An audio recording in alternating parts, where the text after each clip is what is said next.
Hi, this is a video about the Dell company serving UK and their dreadful service. I will never buy another Dell computer, and tomorrow they're going to pick this computer up.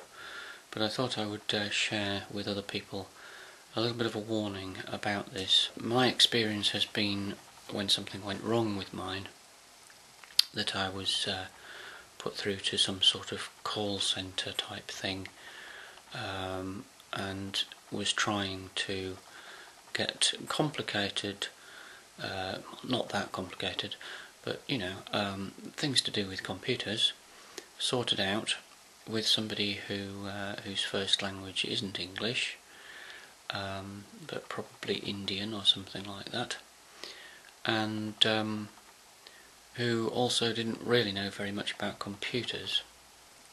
So here it is. One of the problems, which I'll come back to later, is underneath the electronics cover, base cover. It covers virtually the whole of the machine. It's got a few screws in. It hasn't been designed properly, and there are various parts of it that actually rattle quite badly. And as I'm typing, this is a fairly quiet keyboard, but underneath there's the base is rattling all the time, which was just quite annoying. There were one or two problems originally with some of the keys not responding perfectly well, and I think it was just a software issue. I don't think it was the keyboard, but it might have been.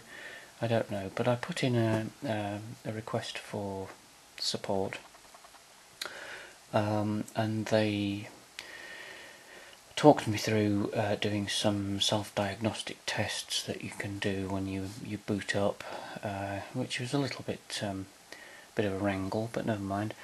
It was nothing to what happened next. The next thing that happened was the screen developed a fault. It went bright green and purple if it was opened beyond about 90 degrees. So I just assumed that therefore there was something wrong in the hinge area, and sent in another complaint and another request for support, which obviously would require some repairs. So they picked it up. This was just before Christmas. They had it for about 4 days. It came back on Christmas Eve, I think. And they had replaced the LCD with the wrong one. I deliberately chose a 1280 by 800, and they replaced it with a 1440 by 900. Although you can get a larger resolution screen and reduce it in the software, in the display properties, LCD screens are designed, or they only really have their best quality at their native resolution. So if you do change it to a lower resolution in the software, it kind of can go fuzzy, you get aliasing problems with the pixels overlapping, you get funny effects, it just looks pretty naff really. Long story short, they replaced the screen with the wrong screen.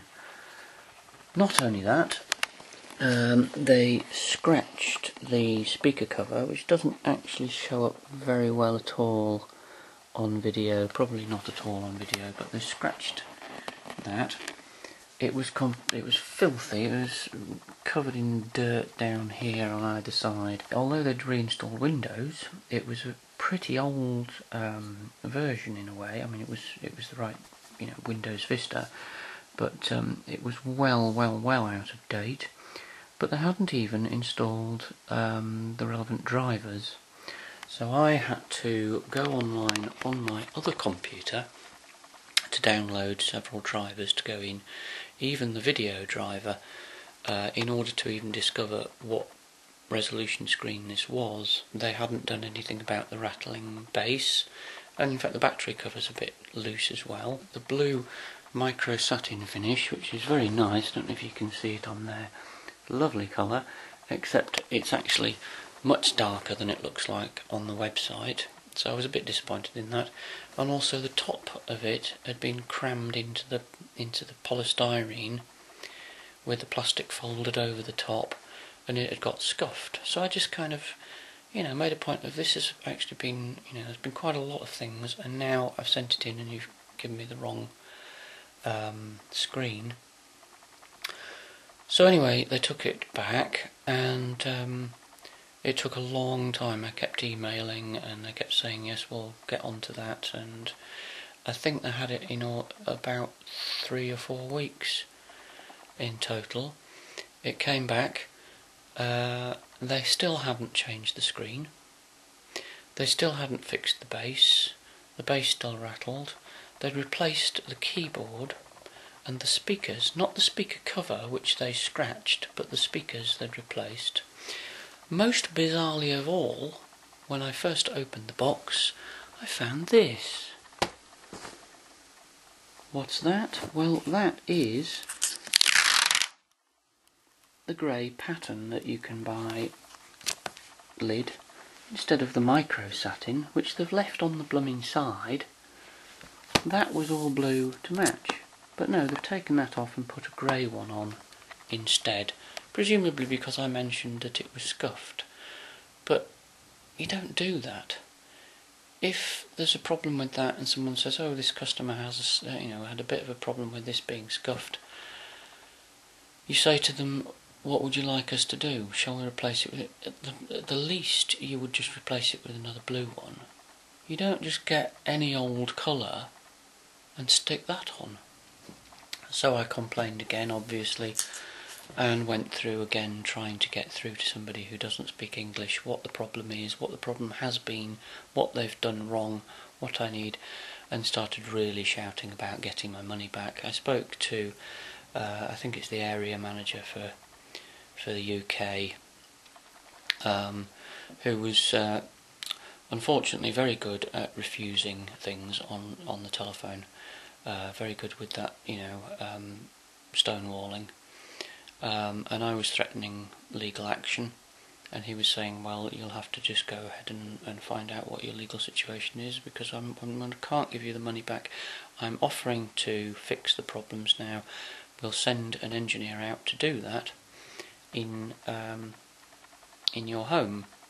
So eventually I caved in. Another tip is actually there's no need to cave in. These days you don't need to go to your solicitor and you don't need to pay large amounts of money. I was very lucky when the guy finally came out to fix this, and he started work on this rattling bass, and I started to tell him about the problems that I'd had, and how I'd been trying to get my money back and they'd refused it. He said, do you still want your money back? Because if I start doing these repairs, you won't have a legal position anymore. You'll kind of, at least you'll have delayed the situation quite a bit and have given them more impetus to, because of course he's not actually employed by Dell. He's from Bantech, the company that Dell outsource their repairs to. This guy was in fact very on the ball. I was lucky he had some background in legal things, and he said, you've got a very good legal position to stand on. This day and age you can just go online. There's a website where you can go online and tell them the person that you are wanting to take to court over something, and they will do the rest pretty much. You fill in a form and they will send that company or person a summons to court. That usually does the trick, and it costs, he said, in the region of 25 quid, which when we're talking about a £730 computer, which this is, I was well prepared to do that. But he said, I can escalate this now. I can make a phone call and get somebody to call you back about this, and you can push it knowing that. So I did that, and they caved in, and they're coming tomorrow to pick it up and are going to give me my money back.